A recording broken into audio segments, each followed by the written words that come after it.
नमस्कार, मैं हूं डॉक्टर पीयूष कुमार मित्तल और आप देख रहे हैं मेरा चैनल कॉमर्स.रेल।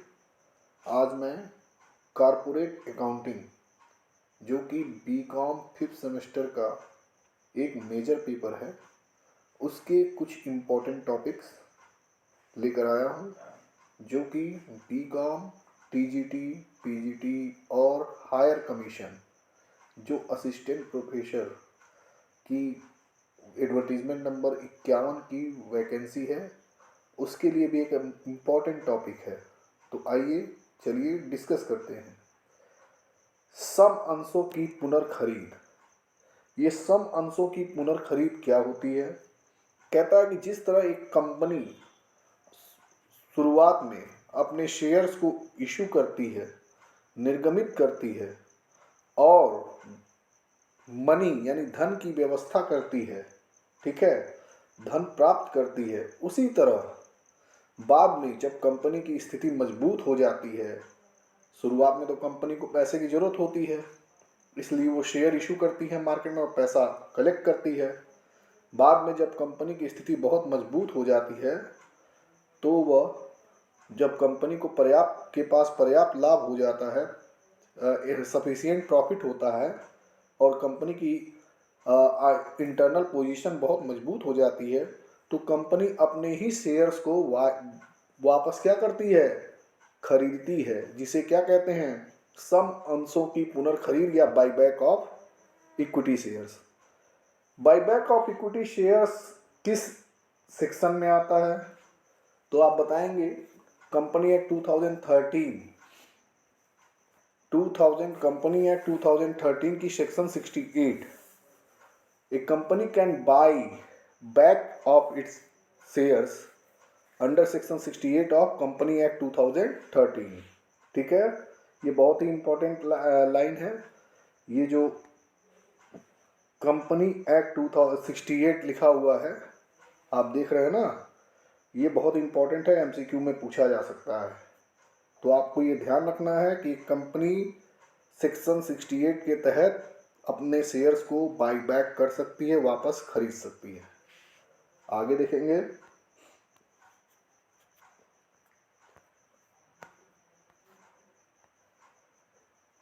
एक कंपनी जो है, जो अपने शेयर्स को बाई बैक करती है, वो धन की व्यवस्था कहाँ से कर सकती है? ठीक है, कौन कौन से फंड यूज कर सकती है?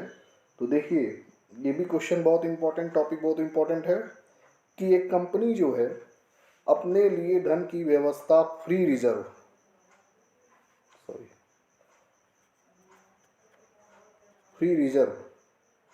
यहाँ लिखा हुआ है फ्री रिजर्व, ठीक है, फ्री रिजर्व से कर सकती है, सिक्योरिटीज प्रीमियम से कर सकती है, और किससे कर सकती है? किसी अंश के धन से कर सकती है, ठीक है, और किससे कर सकती है? किसी स्पेसिफाइड सिक्योरिटीज, कोई और सिक्योरिटीज हो, प्रतिभूति हो जो स्पेशल इसी काम के लिए रखी गई हो, बाईबैक ऑफ शेयर के लिए, तो उससे कर सकती है। ठीक है, आपसे ये पूछा जा सकता है कि बाईबैक ऑफ शेयर के लिए कौन कौन से फंड यूज किए जा सकते हैं? तो फ्री रिजर्व है, ठीक है, इसमें रिजर्व फंड, जनरल रिजर्व वगैरह आता है। फ्री रिजर्व का मतलब ऐसा रिजर्व जो आपने किसी स्पेसिफिक प्रोविजन से नहीं रखा है, किसी स्पेसिफिक पर्पज से नहीं रखा, सॉरी, जो आपने किसी विशेष उद्देश्य से नहीं रखा है, बस वो आपने रखा है फ्यूचर के लिए, ठीक है, उसको फ्री रिजर्व करते हैं, जो किसी भी काम के लिए आप यूज कर सकते हैं। सिक्योरिटीज प्रीमियम, रिजर्व अकाउंट के अमाउंट को यूज कर सकते हैं। From the proceed of any shares, किसी शेयर्स को बेच के पैसा रिसीव करके उससे कर सकते हैं। And from other specified securities, और भी कोई अगर आपने स्पेसिफाइड सिक्योरिटी रखी है इस काम के लिए, तो उसकी अमाउंट से भी आप बाई बैक ऑफ शेयर कर सकते हैं। आगे देखेंगे। अब देखिए, 2-3 लाइन बहुत इंपॉर्टेंट है एमसीक्यू के लिए, ठीक है। क्या क्या लाइन इंपॉर्टेंट है?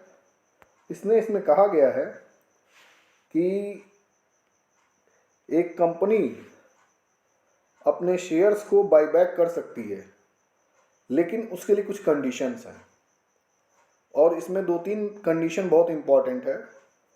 कंपनी की, लिखा है, अंशों का क्रय कंपनी की पेड अप कैपिटल और फ्री रिजर्व से 25% से अधिक नहीं होना चाहिए। मीन्स यानी कि जो कंपनी बाईबैक करेगी, जितने शेयरों का बाईबैक करेगी उसकी प्राइस पेड अप कैपिटल और फ्री रिजर्व की अमाउंट का दोनों को सम कर लीजिएगा, दोनों को सम कर लेंगे, दोनों को ऐड कर लेंगे, निकाल लेंगे, तो जो 25% अमाउंट आएगी उससे ज़्यादा की अमाउंट का वो बाईबैक नहीं कर सकती है। ये नहीं है कि दोनों अमाउंट को पेड अप कैपिटल और फ्री रिजर्व दोनों को जोड़ने पर 5 लाख रुपए आ रहा है और उसका 25% हुआ 1,25,000 और आप बाईबैक 1.5 लाख रुपए का नहीं कर सकते हैं, 1,50,000 के शेयर्स बाईबैक नहीं कर सकते हैं। आप जब भी बाईबैक करेंगे तो 1,25,000 के शेयर ही बाईबैक करेंगे या उससे कम के कर सकते हैं। दूसरी चीज़ है कि जो शेयर्स बाईबैक करेंगे उसके बाद डेब्ट इक्विटी रेशियो 2:1 से अधिक नहीं होना चाहिए। ये भी क्वेश्चन पूछता है कि डेब्ट इक्विटी रेशियो कितना होना चाहिए बाईबैक के बाद, 2:1 से अधिक नहीं होना चाहिए और केवल फुल्ली पेड शेयर्स का ही आप क्या करेंगे, बाईबैक करेंगे। तो ये तीनों बहुत ही इंपॉर्टेंट लाइन है, ठीक है, कि बाईबैक ऑफ शेयर जो होगा उसकी अमाउंट पेड अप कैपिटल और फ्री रिजर्व के दोनों को मिलाकर उसका जो 25% अमाउंट आएगा उससे ज़्यादा नहीं होनी चाहिए। अंशों के क्रय के बाद यानी बाईबैक ऑफ शेयर के बाद आपकी कंपनी का डेब्ट इक्विटी रेशियो 2:1 से ज़्यादा नहीं होना चाहिए और जो आप शेयर परचेज करेंगे वो फुल्ली पेड होने चाहिए। तो ये थे आपके बाईबैक ऑफ शेयर्स में कुछ इम्पोर्टेंट पॉइंट्स। वीडियो पसंद आया तो लाइक करें, चैनल को सब्सक्राइब करें। Thank you.